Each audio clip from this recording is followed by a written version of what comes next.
of another parallel Earth reality that destroyed their world, and that the humans on that world became mutated into the form you call the Greys.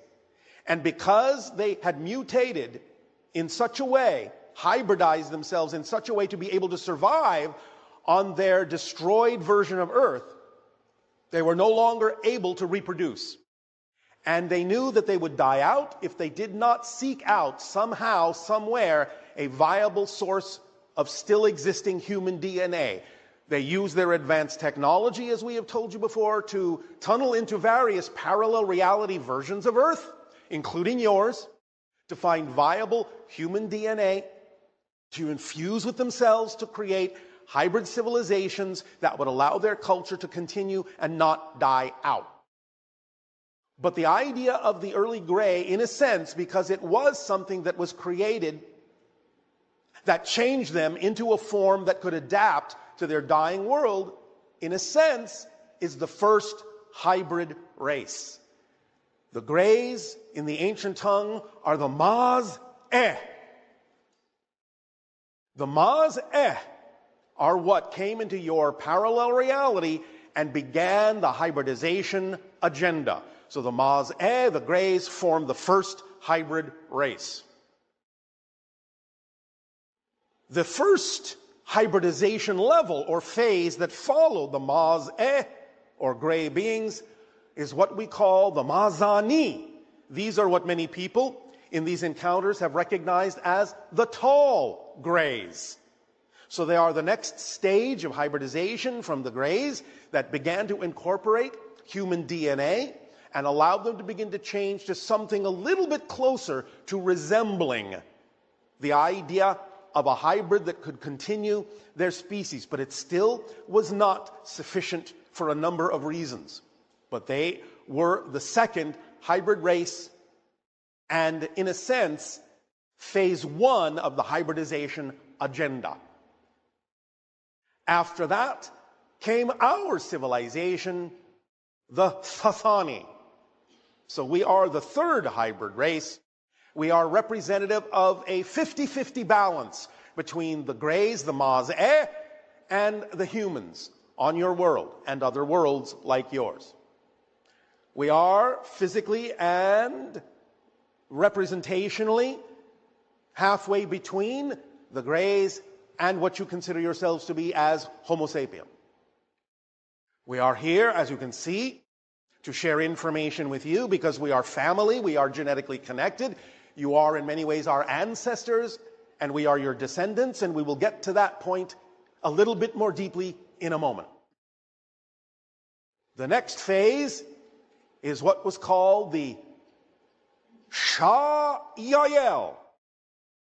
This is something that is a little bit more human in appearance, but still containing various aspects of what you consider to be hybrid beings. They still have much larger eyes than you. They are relatively slender like us, but a little bit more toward the human form that you are familiar with. Now, the Sha-yahyel, the fourth hybrid race, act in many ways as guides for the fifth hybrid race, the Ya-yahyel, who are much more human-like, and that's why they are going to be the first hybrid species of the 5 hybrid races that would have open contact with your civilization. They look more or less human. They may still exhibit a few of the ideas of hybrid traits that would make them a little bit different than what you consider a normal or natural human to look like. But nevertheless, the fourth hybrid race, the Sha-yahyel, will act in a sense as guides and organizers to help with the agenda of acclimatization for the Ya-yahyel to be able to interact with your world when open contact begins. So they are working very closely together that way. What follows the Ya-yahyel is what has been termed the Sha-l'naya, which in the ancient tongue is the first ones. The first ones being what you typically refer to as the hybrid children that live on the ships that will ultimately be returned to Earth to live among you and begin the process of allowing Earth to blend into and evolve into the sixth hybrid race eventually. This is what we refer to as the next word in the list, the Enani-Ka. Now, we have initially told you that our ancient word for Earth is Enani, which basically means the ancestors, but more specifically, it was in its ancient form more Nadea, Enani-Ka, which means the place of the ancient mothers. Again, that's a more literal translation, which has now been condensed over time simply into Enani-Ka, which is the ancestor spirits. But in this case, spirit, not only representing the idea by the word Ka of what you consider normal spirit to be, but also the idea of essence. And in this case, a literal reference to DNA.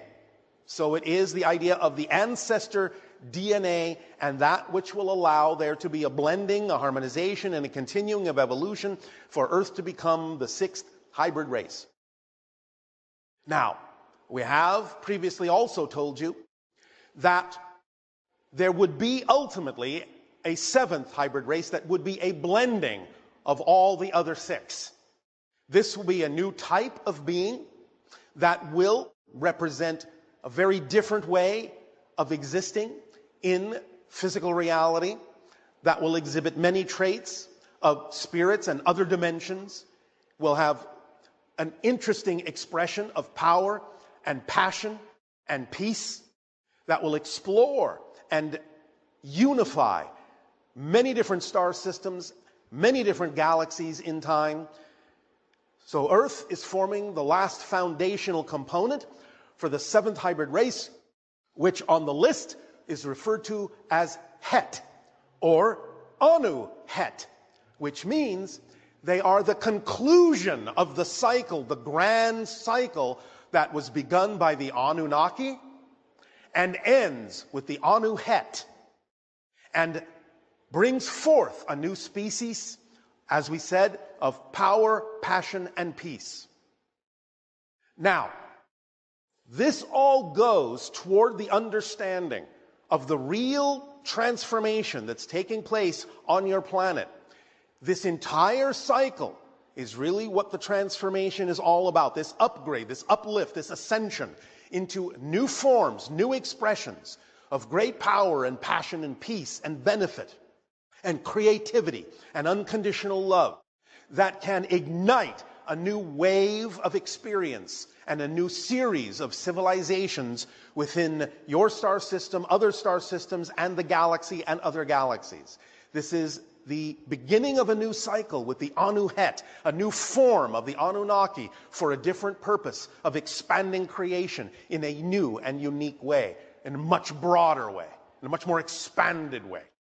The real gift is that because we noticed that your planet was heading down the same path as the alternate Earth that destroyed themselves and turned into the Greys, the Maz'eh, the real gift is that in giving you this information, which the other world did not have, the other Earth did not have, with this information, you get to skip all the intervening phases, the Maz'eh, the Maz'ani, the Sassani version of yourselves, the Sha-yahyel, the Ya-yahyel, the Sha-l'naya. You get to go straight from the idea of being human into being Enani-Ka, the uplifted version of yourselves, skipping over literally thousands of years of necessary evolution.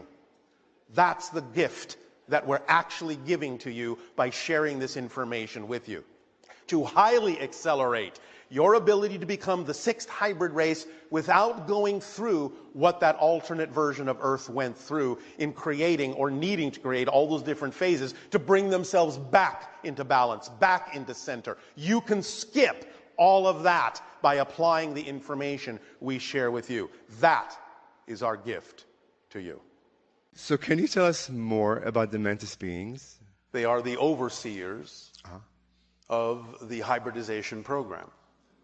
Because the Greys, at one point, decided that they had to give up their emotionality and become a hive mentality in order to accomplish the task, because it was so large.